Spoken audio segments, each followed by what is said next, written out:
Guys, welcome back to the channel. दोस्तों, जैसा कि आपको पता है कि जो लवली इनू है अभी मोस्ट ट्रेंडिंग कॉइन बना हुआ है। अगर आपने आज से 15-20 दिन पहले इसमें पैसा लगाया होता तो आपका जो पैसा है वो लगभग 5x से लेकर 7x तक का आसानी से हो गया होता।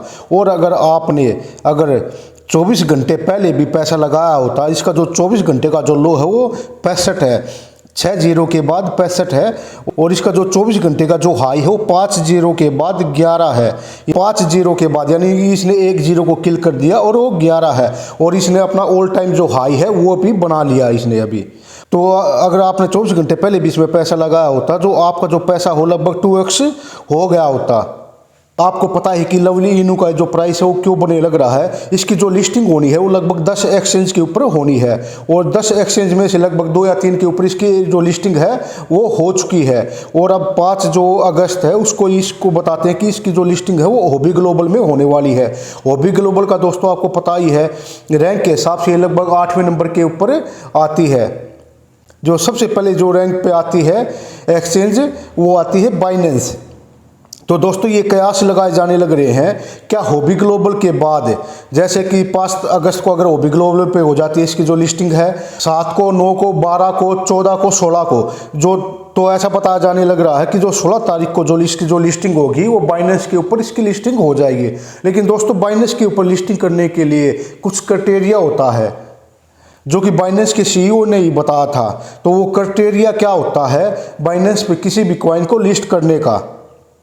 तो दोस्तों ये है कॉइन टेलीग्राफ है। अगर देखोगे आप आज से लगभग 8 महीने पहले बाइनेंस सीईओ रिवील्स वन की फैक्टर फॉर टोकन लिस्टिंग। जो बाइनेंस के सीईओ हैं इन्होंने ही इसको रिवील किया था कि जो बाइनेंस पे अगर कोई टोकन लिस्ट करना है तो उसके लिए क्या क्राइटेरिया होना चाहिए।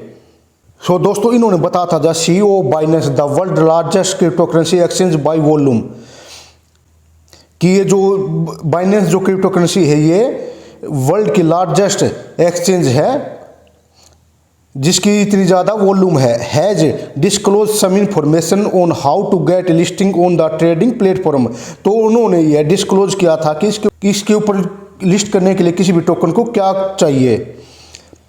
The most important criteria for listing A crypto currency on Binance is the number of users.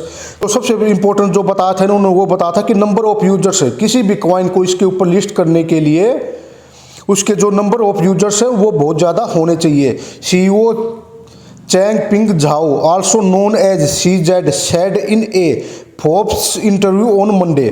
तो इन्होंने बताया था कि जो नंबर ऑफ यूजर्स हैं किसी भी कॉइन के बाइनेंस पे लिस्ट करने के लिए बहुत ज़्यादा होने चाहिए। CZ went on to say that there are many others factors like the number of active addresses on blockchain, social media audience, code commit. However, the number of users is the key metric, he said, adding. तो उन्होंने ये भी बताया कि इस पे Binance के ऊपर किसी भी टोकन को लिस्ट करने के लिए एक्टिव जो एड्रेस हैं वो भी काफ़ी होने चाहिए और जो सोशल मीडिया जो ऑडियंस है वो भी बहुत ज़्यादा होनी चाहिए। तो दोस्तों इसका अगर ओवरऑल अगर सिंपल भाषा में बात करें तो जो बाइनेंस के ऊपर अगर आपको कोई भी टोकन लिस्ट करना है तो उसके जो नंबर्स ऑफ यूजर्स हैं बहुत ज़्यादा होने चाहिए और जो सोशल मीडिया जो ऑडियंस है इसकी वो भी बहुत ज़्यादा होनी चाहिए। यानी कि कह सकते हैं कि सिंपल भाषा में वो कॉइन बहुत ही ज़्यादा पॉपुलर होना चाहिए। सो दोस्तों अगर हम इसके जैसा कि बाइनेंस के सीईओ ने बताया था अगर हम इसके जो ट्विटर के ऊपर अगर इसके हम फॉलोवर्स देखें तो देखते हैं कि वो कितने हैं, क्या इतने फॉलोवर्स हैं कि इस टोकन को वो बाइनेंस के ऊपर लिस्ट करवाने में सक्सेस हो सकते हैं।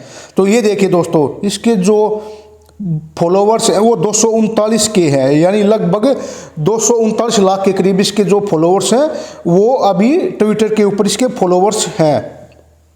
तो दोस्तों जो सोशल मीडिया का जो पॉइंट था सीईओ के बाइनेंस के सीईओ के हिसाब से उसको जो ये टोकन है उसको ये फुलफिल करता है। यानी कि इतने इसके फॉलोवर्स हैं, ये पॉपुलर एक टोकन है, इसके लगभग 239 लाख के करीब इसके फॉलोवर्स हैं।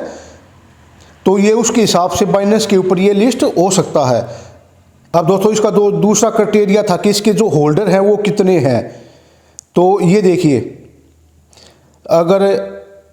अगर आप होल्डर्स की जो अभी संख्या देखोगे तो लगभग इसके जो होल्डर हैं उसकी जो संख्या है अभी वो 90,574 के करीब है, यानी इसके जो 90,574 जो एड्रेस हैं वो एक्टिव हैं।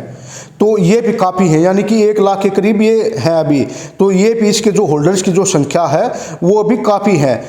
90,574 ऐसे एड्रेस हैं जिन्होंने इसको अभी होल्ड किया हुआ है। तो इसकी संख्या को भी हम कह सकते हैं कि ये बाइनेंस के ऊपर लिस्ट करवाने के लिए काफ़ी है। दोस्तों ये देखिए इसकी जो सप्लाई है अभी क्या चली हुई है, 11 सेकंड में, 11 सेकंड में, 17 सेकंड पहले, 17 सेकंड पहले, 20 सेकंड पहले, 29 सेकंड पहले। ये देखिए दोस्तों इसकी जो सप्लाई है वो कितनी फास्ट हो रखी है अभी। यानी कि 24 घंटे पहले अगर आपने इसमें इन्वेस्ट किया होता तो आपका जो पैसा अभी वो 2x के करीब आसानी से हो गया होता।